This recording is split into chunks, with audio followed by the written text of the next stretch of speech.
Cash basis क्या है? Account में एक्रुअल बेसिस क्या है? What is cash basis and accrual basis? इसी टॉपिक पर आज का ये वीडियो है, आज का इस क्लास है। अकाउंटिंग बिजनेस या ऑर्गेनाइजेशन के फिनेंशियल ट्रांजैक्शन का सिस्टमेटिकल रिकॉर्ड होता है। इसमें डिफरेंट मेथड्स और प्रिंसिपल्स होते हैं जिनका उपयोग फिनेंशियल स्टेटमेंट को प्रिपेयर करने और एनालिसिस के लिए किया जाता है। अकाउंटिंग के दो मेन मेथड्स होते हैं, कैश बेसिस और एक्रुअल बेसिस।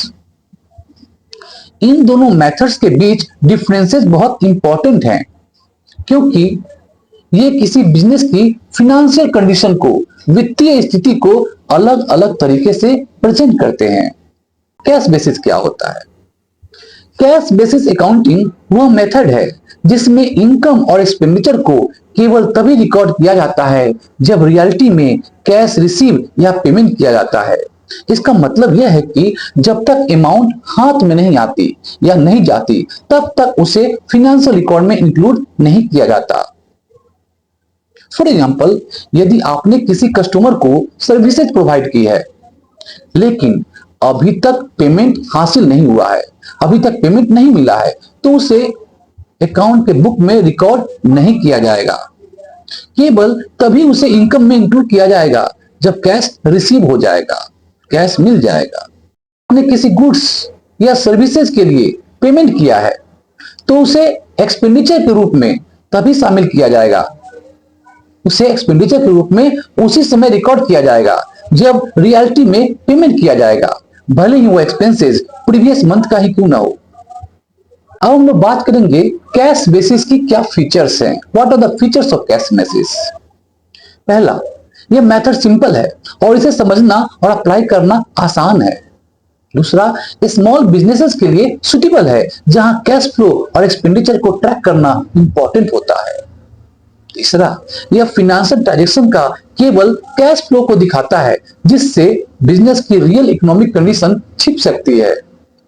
अब हम लोग कैश बेसिस के एडवांटेजेस की चर्चा करेंगे। पहला, कैश बेसिस अकाउंटिंग बहुत सिंपल होता है। इसे अप्लाई करने के लिए स्पेशल टेक्नोलॉजिकल नॉलेज और स्किल की जरूरत नहीं पड़ती। दूसरा, यह मेथड कैश फ्लो पर जोर देती है जिससे बिजनेसेस के लिए कैश का मैनेजमेंट करना आसान हो जाता है, इजी हो जाता है।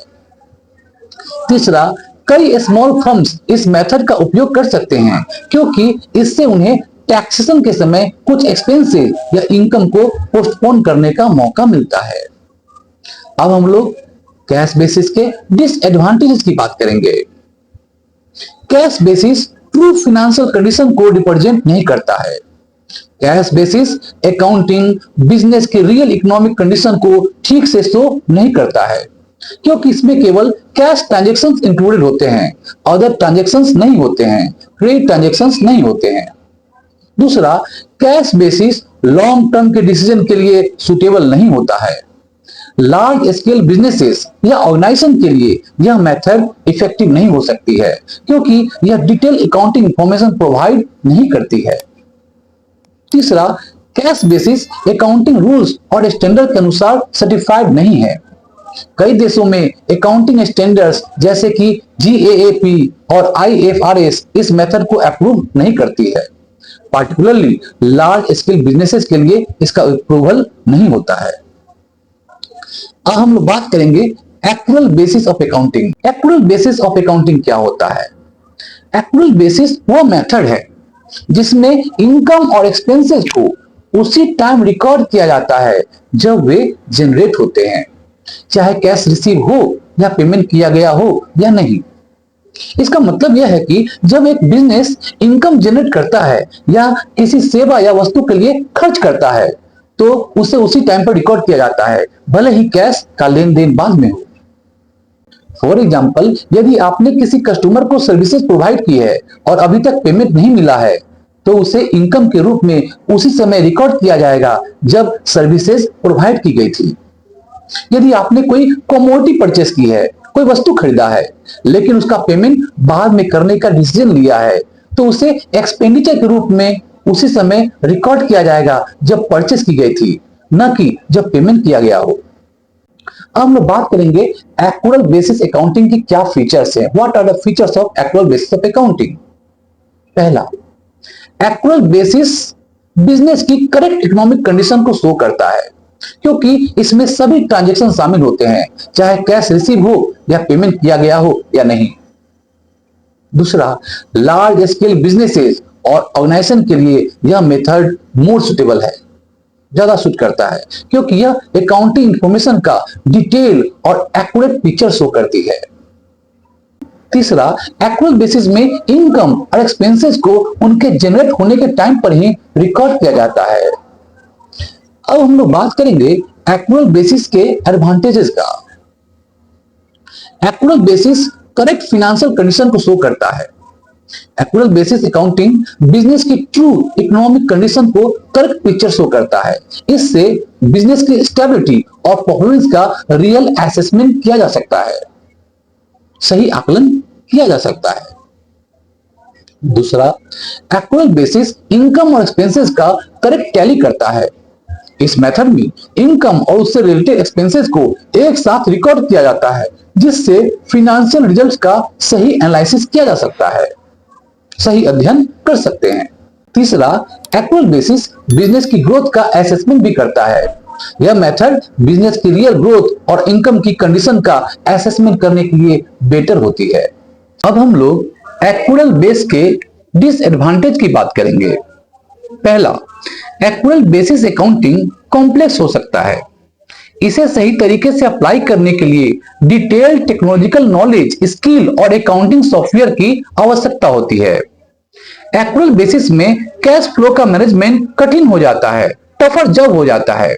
सिंस इस मेथड में कैश फ्लो पर कम ध्यान दिया जाता है, बिजनेसेस के लिए कैश का मैनेजमेंट कठिन हो सकता है।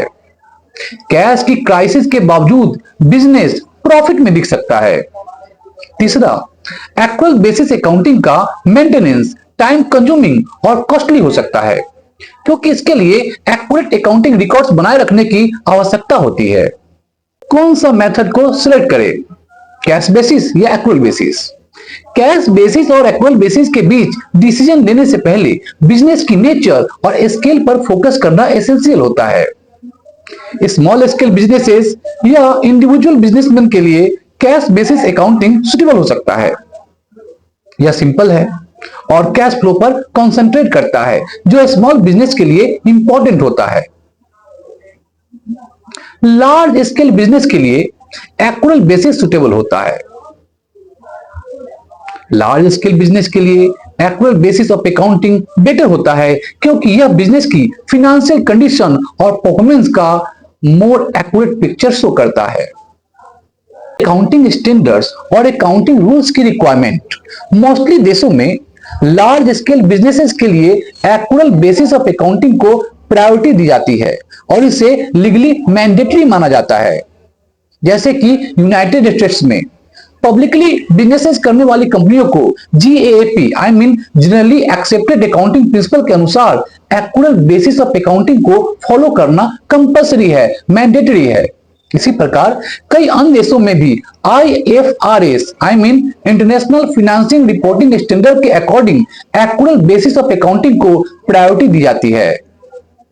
So we may conclude, cash basis और एक्रुअल बेसिस दोनों अकाउंटिंग के इंपॉर्टेंट मेथड्स हैं और प्रत्येक की अपनी फीचर्स, एडवांटेजेस और लिमिटेशंस है। स्मॉल बिजनेसेस के लिए कैश बेसिस सिंप्लिसिटी और कैश फ्लो के मैनेजमेंट के लिए बेटर हो सकती है, बेटर मेथड हो सकती है, जबकि लार्ज स्केल बिजनेसेस के लिए एक्रुअल बेसिस मोर एक्यूरेट और डिटेल अकाउंटिंग इंफॉर्मेशन प्रोवाइड करता है। बिजनेस की नेचर, नीड, रिक्वायरमेंट्स के ध्यान में रखते हुए बिजनेस की नेचर, रिक्वायरमेंट और नीड के बेस पर करेक्ट मेथड को सिलेक्ट किया जाना चाहिए। तो आज के इस वीडियो में हम लोग डिस्कस किया कैश बेसिस क्या है, उसकी फीचर्स क्या है, उसके एडवांटेज और डिसएडवांटेज क्या है। इसके अलावा एक्रुअल बेसिस के भी एडवांटेज, डिसएडवांटेज और फीचर्स को हम लोगों ने डिस्कस किया। आशा करता हूं इस वीडियो के द्वारा, इस क्लास के द्वारा आपको बहुत कुछ आइडिया मिला होगा, क्लियर हुआ होगा कैश बेसिस के बारे में और एक्चुअल बेसिस के बारे में। हमारे इस चैनल को सब्सक्राइब कीजिए, फॉलो कीजिए और इस वीडियो को आप लाइक और शेयर कीजिए। Thank you. जय हिंद।